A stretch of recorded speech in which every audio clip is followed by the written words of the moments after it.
Dunkirk. I thought I'd do it, but there you go. Yeah. So Dunkirk, if you want to hear us talk, Aaron, Ben, and I talk for over an hour about Dunkirk. This is the one movie we actually did a podcast on from the summer. Sum it up real quick for you, and then we can let Colin take the majority of this. Sure. So Dunkirk, I actually think this movie, of all the movies, and again, my overall observation for all the Best Picture nominees this year was feeling of trapped and feeling helpless, which I think is reflective of, or interesting, whether intentional or not, of America right now. Which you can agree with or not, but I feel like you can project the idea that at least 3 or 4 of the movies this year are topical in some way. You could argue that Darkest Hour, Churchill has some, like, the fact that he's lying to the public and how he's a leader. That's a little bit shakier as this not authoritarian figure, but like figurehead for entire government. Then The Post obviously has connotations. Get Out has connotations as well. I actually felt like Dunkirk is the one movie that was most a movie about 2017. And I say that because it reveals this idea of an unwinnable situation and how civilians come to the need of others in this this very literal way of showing activism in place, and it literally saved the day. And I thought that was a really powerful narrative element that happened to be true. And then the other side of it, this was the movie I can think of that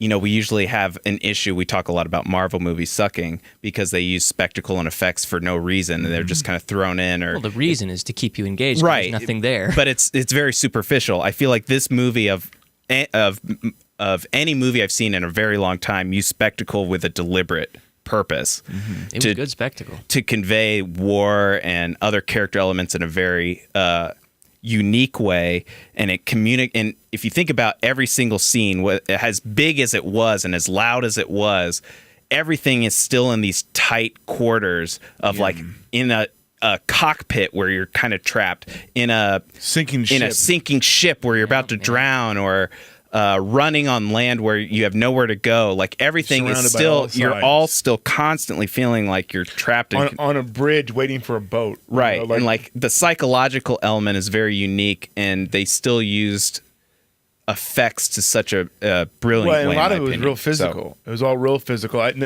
saw like the set photos of the sinking ship and all that. Mm-hmm. Yeah. I love the way they mounted the camera when the one ship goes down, and it was like, it was stationary to the boat. Yeah. And it was this really cool effect. I think overall it was a really good movie. It was really submersive, for lack of a better word, putting you in the experience. All right, Colin, take it away. Well, to go off of what you guys are saying, I feel like this is one of the most realist war movies I've seen, because Christopher Nolan only picked guys that were a certain age. Hardy was the oldest one in the movie, and I thought that, well, not the oldest soldier in the movie, and I thought that was he's really a pilot.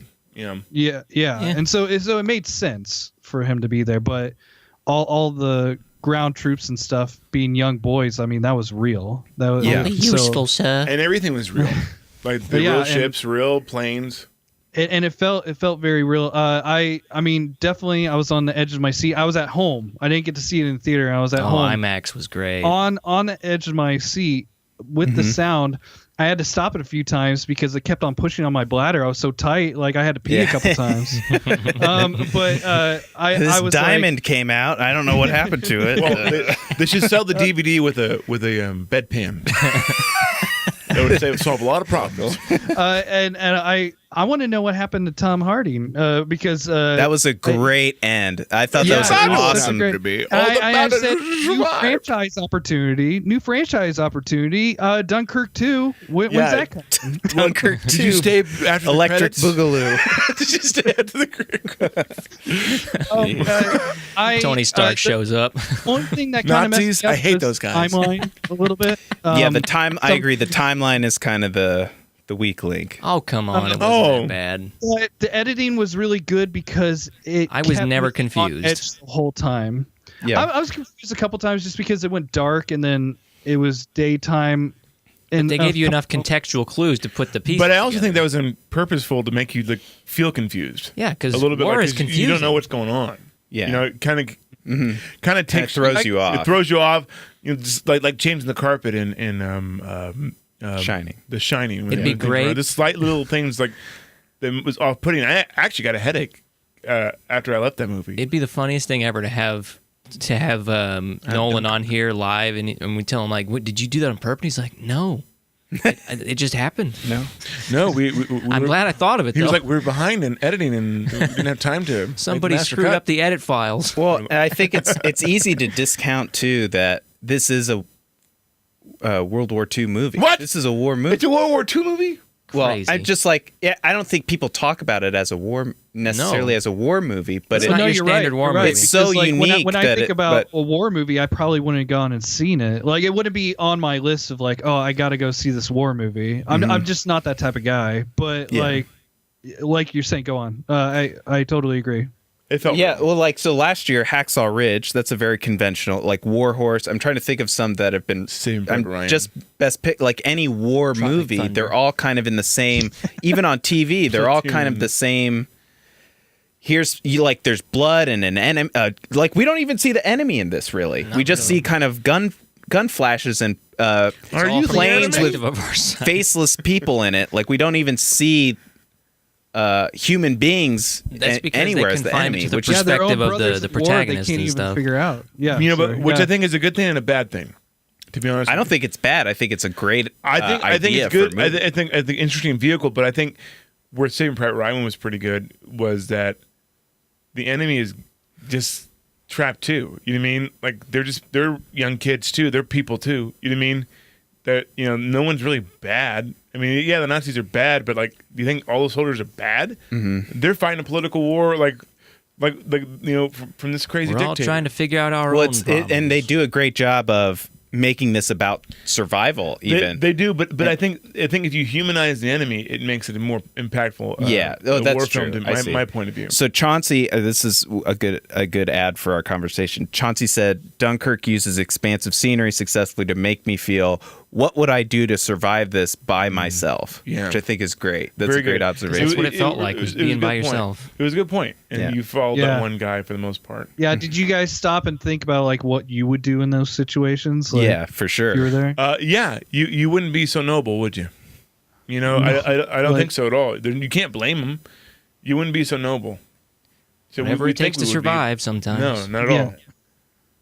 Yeah, just trying to survive. And the Definitely. heartbeat the whole time was a cool thing. The heartbeat. I thought it was a clock ticking. Well, that's what I mean. But the clock ticking heartbeat, kind of like Yeah. tempo, was a great one to start it and Absolutely. it stopped. Absolutely. It was Yeah. really well done. And just some again, not just the spectacle of it, but this, and we'll get to it when we vote, I'm sure, but the filmmaking to get some of these shots with the real things that weren't all special effects And necessarily. IMAX like film. it's just amazing to me, some of the technical achievement, like we can't discount. It redeemed Nolan in my eyes. A bit. Yeah, just like the shot thought of the he was good. plane not like with no engine, just drifting. Oh. like Cool. just some of those like Yeah. of all angles too. How many, like it's many amazing that cameras? they did It's that beautiful. stuff. He's a really good technical director. All right, next one. Get Every time.